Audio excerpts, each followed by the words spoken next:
Nifty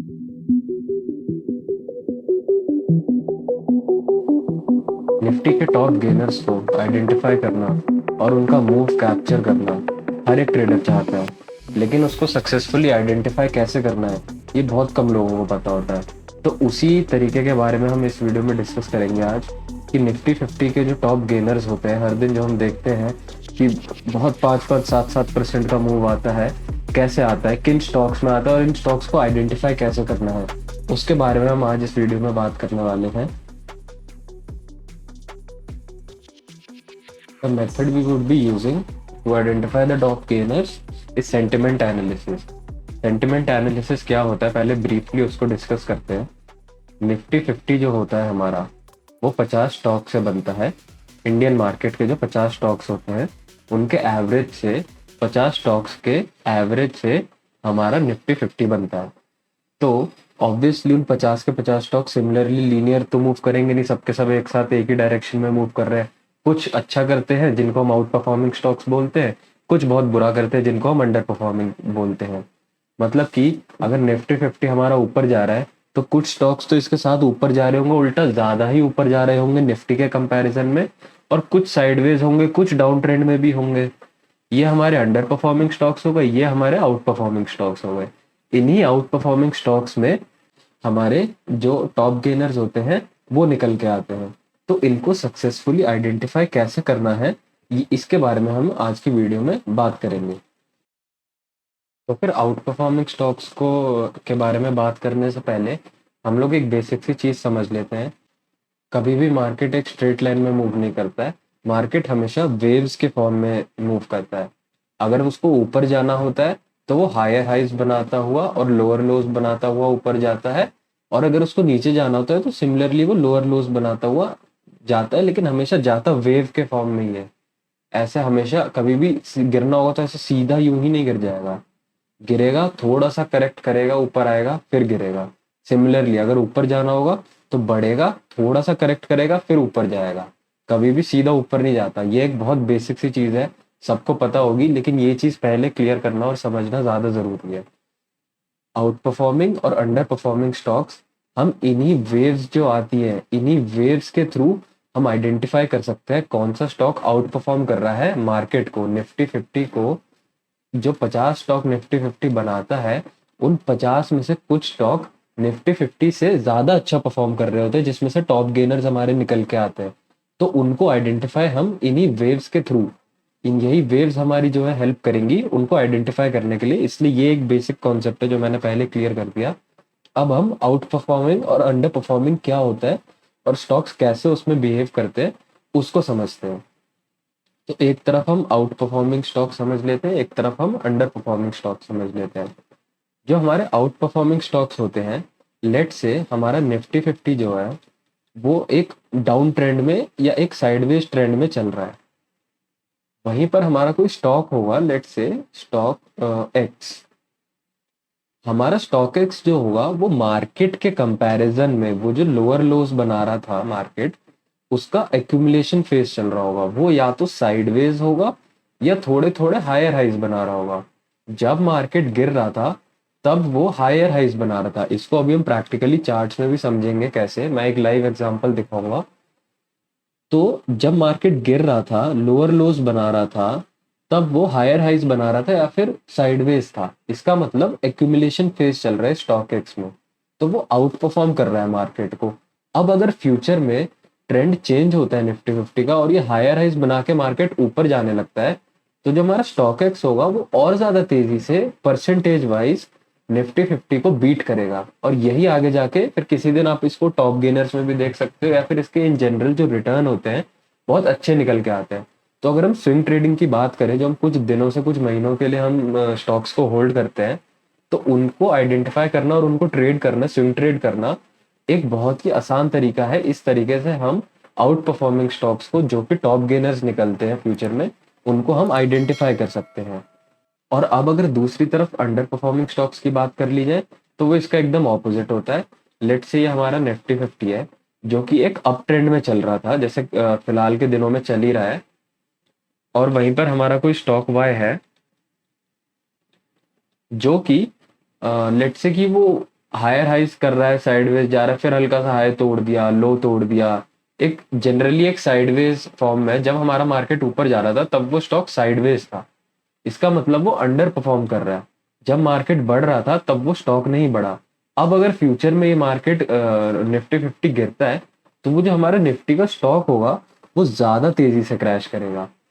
ये चीज guaranteed कभी भी नहीं होती है, लेकिन एक जनरल प्राइस मूवमेंट की अगर बात करी जाए, एक ऑब्जर्वेशन है, तो फिर ज्यादा प्रोबेबिलिटी है कि ये स्टॉक ज्यादा तेजी से गिरेगा। सिमिलरली ये ज्यादा तेजी से बढ़ेगा जो हमारा स्टॉक एक्स है। इस चीज की कोई भी गारंटी नहीं होती, लेकिन ये एक जनरल ऑब्जर्वेशन है मार्केट में कि अगर निफ्टी 50 को हमारा कोई भी स्टॉक आउट परफॉर्म कर रहा है in the form of swings, हम देख पा रहे हैं उसको हर दिन वो करते हुए, तो फिर जब मोमेंटम जब अलाइन होगा, जब दोनों चीजें अप ट्रेंड में जाएंगी, जब निफ्टी का ट्रेंड चेंज होगा, तो फिर हमारा जो स्टॉक एक्स है वो आउट परफॉर्म करेगा हमारे निफ्टी के रिटर्न्स को। अच्छा परसेंटेज ऑफ रिटर्न हमको ये स्टॉक एक्स में देगा। तो अब इन चीजों को थोड़ा सा प्रैक्टिकली चार्ट्स के थ्रू समझ लेते हैं। एक तरफ हम निफ्टी का डेली चार्ट खोल लेते हैं और एक तरफ मैंने एक स्टॉक सिलेक्ट किया है भारती एयरटेल। एक तरफ हमारा निफ्टी 50 ओपन है, डेली टाइम फ्रेम पे ओपन है दोनों ही स्टॉक्स, और एक तरफ भारती एयरटेल हमारा ओपन है डेली टाइम फ्रेम पे। हम अगस्त से देखना शुरू करते हैं, अभी हमारा अक्टूबर एंड होने वाला है। अगस्त से अक्टूबर का हम डेली टाइम फ्रेम पे। अब एक बारी जो हमने थ्योरी समझी है कि हमारे जो स्विंग्स के मूवमेंट में मार्केट मूव करता है, तो ये हमारा निफ्टी 50 है और ये हमारा एक स्टॉक है भारती एयरटेल। तो अब हम इन दोनों को स्विंग्स इनके कंपेयर करेंगे और हम ये फाइंड आउट करने का ट्राई करेंगे कि कैसे भारती एयरटेल आउट परफॉर्म कर रहा है निफ्टी 50 को। और फ्यूचर में अभी जो ये मार्केट का क्रैश है, अगर ये फ्यूचर में इनकेस रिवर्स होता है तो कैसे भारती एयरटेल और भी ज्यादा अच्छे से हमारे हाईएस्ट तोड़ेगा और अच्छे रिटर्न्स निकाल के हमको देगा। तो जैसे कि अगस्त से अगर शुरू करें, अगस्त में आप मेरा कर्सर देखना, कर्सर दोनों स्क्रीन पर आपको विजिबल है।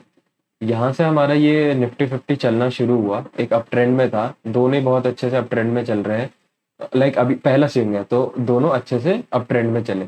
एक करेक्शन आई, दोनों में करेक्शन आती है, दोनों गिरते हैं। यहाँ पे देखेंगे 9 सितंबर के आसपास, अगस्त में दोनों स्टॉक्स बढ़े हैं। एक करेक्शन आती है सितंबर स्टार्टिंग में, दोनों करेक्ट करते हैं अच्छे से।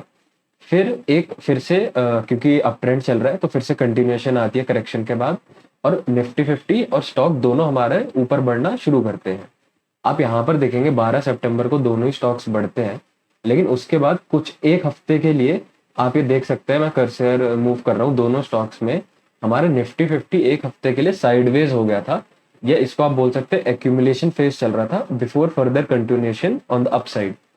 तो इस टाइम पे जब ये हमारा साइडवेज था स्टॉक, आप ऑन द अदर हैंड आप इसी स्टॉक को आप देख सकते हैं, ये ऑलरेडी अपसाइड के मूव धीरे धीरे, मतलब मैं आपको दिखाता हूँ शायद आपको, आप ये नोट कीजिए, ये जब साइड पूरा साइडवेज था हमारा मार्केट, उस टाइम पर जो हमारा स्टॉक था वो हायर हाइस तोड़ रहा है। ये क्योंकि डेली टाइम फ्रेम पे हैं दोनों चीजें, तो हो सकता है आपको उतना क्लियर समझ ना आ रहा हो, लेकिन हमारा जो आप इसमें भी बहुत डीपली आप एनालाइज कर सकते हैं कि मार्केट हमारा साइडवेज है, लेकिन ये हमको हिंट्स दे रहा है ऑलरेडी कि भारती एयरटेल जो है वो एक अपसाइड मोमेंटम के लिए ऑलरेडी तैयार है, हायर हाइस और हायर लोस बना रहा है हमारा स्टॉक जो है भारती एयरटेल। सिमिलरली, और अगर आगे की बात करी जाए, क्योंकि अभी तक सिमिलर ही है, अभी तक कोई क्लियर कट इंडिकेशन अभी भी नहीं है, फिर से एक फर्दर कंटिन्यूएशन आता है, दोनों अपसाइड जाते हैं यहाँ तक 26 सितंबर तक। उसके बाद फिर से एक करेक्शन आता है और ये एक मेजर करेक्शन होता है इंडेक्स के लिए। मार्केट काफी ठीक ठाक सपोर्ट्स तक आ जाता है अपने, लेकिन जो हमारा स्टॉक है वो अभी भी हायर हाइस पे, जो ये जो एक्यूमुलेशन फेज था एक हफ्ते का, हमारा जो स्टॉक है वहीं तक गिरता है, वहीं से अपना एक सपोर्ट बना लेता है, लेकिन मार्केट उससे भी नीचे गिर जाता है। उसके बाद एक करेक्शन के बाद मार्केट फिर से ट्राई करता है वो अपसाइड जाने के लिए, फिर से एक अप ट्रेंड आता है। सिमिलरली हमारे स्टॉक में भी एक अप ट्रेंड आता है, लेकिन फिर फर्दर कंटिन्यूएशन जो एक्सपेक्टेड थी होनी चाहिए वो ना होके हमारा निफ्टी 50 जो इंडेक्स है वो नीचे गिर जाता है, एक ट्रेंड रिवर्सल के साइन देता है, एक हायर हाई की जगह एक हायर लो बनाता है, ये एक हायर लो बनाता है मार्केट यहाँ पे। लेकिन जो हमारा इंडेक्स है वो भी एक जो हमारा स्टॉक है वो भी एक हायर लो बनाता है, लेकिन हायर लो बनाने के बाद हमारा इंडेक्स फिर से गिरने लग गया नीचे।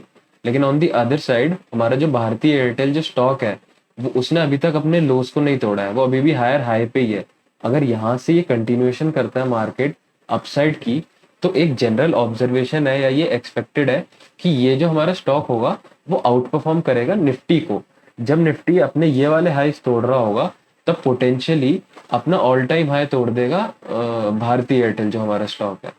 तो इस तरीके से हम आउट परफॉर्मिंग स्टॉक्स को आइडेंटिफाई कर सकते हैं, और हो सकता है आने वाले दिनों में यही किसी दिन आपको टॉप गेनर दिख रहा है कि 10% का मूव एक ही दिन में कर दिया, 6-7% का मूव एक ही दिन में कर दिया। तो this is the way of how you identify it, और इसी तरीके से आप स्विंग ट्रेड कर सकते हैं। This is the right time कि आप एक पोजीशन बनाए भारतीय एयरटेल में। एक डिस्क्लेमर मैं पहले ही दे दूं, ये किसी भी तरीके की फाइनेंशियल एडवाइस नहीं है, लेकिन अगर देखा जाए आप ऑब्जर्वेशन के लिए आप इसको नोट करके रख सकते हैं भारतीय एयरटेल। फ्यूचर में आने वाले दिनों में जब ये ट्रेंड रिवर्स होगा निफ्टी का, तो आने वाले दिनों में या तो ये अपने लोज ही तोड़ देगा, तो हम यहाँ पर हमारा स्टॉप लॉस जो है वो बुक कर लेंगे। और अगर ये लोज नहीं तोड़ता, अपना फर्दर कंटिन्यूएशन कर दो ऑन दी अपसाइड, तो फिर ये निफ्टी के गेन्स को बीट करेगा और एक ज्यादा अच्छा मोमेंटम हमको इस स्टॉक में देखने को मिलेगा। So this is the way कि हम कैसे आउट परफॉर्मिंग स्टॉक्स को आइडेंटिफाई कर सकते हैं मार्केट में। अब ये तो एक थ्योरी वीडियो थी जिसमें हमने कॉन्सेप्ट को पूरे को अंडरस्टैंड कर लिया है। अगली वीडियो में हम इसी को फर्दर निफ्टी 50 के सारे 50 स्टॉक्स को एक एक करके एनालाइज करेंगे, और मैं पर्सनली कैसे एक्सेल में उनका डाटा मैनेज करता हूँ, कौन से स्टॉक को मैं कब स्विंग ट्रेडिंग के लिए कंसिडर कर सकता हूँ। जैसे अभी भारतीय एयरटेल की बहुत अच्छी पोजीशन है, तो उसको हम अंडरस्टैंड करेंगे अगली वीडियो में। सारे 50 स्टॉक्स की लाइव एक बारी एनालिसिस करेंगे, बैक टेस्टिंग करेंगे, और अपॉर्चुनिटीज को फाइंड आउट करने की कोशिश करेंगे अगली वीडियो में।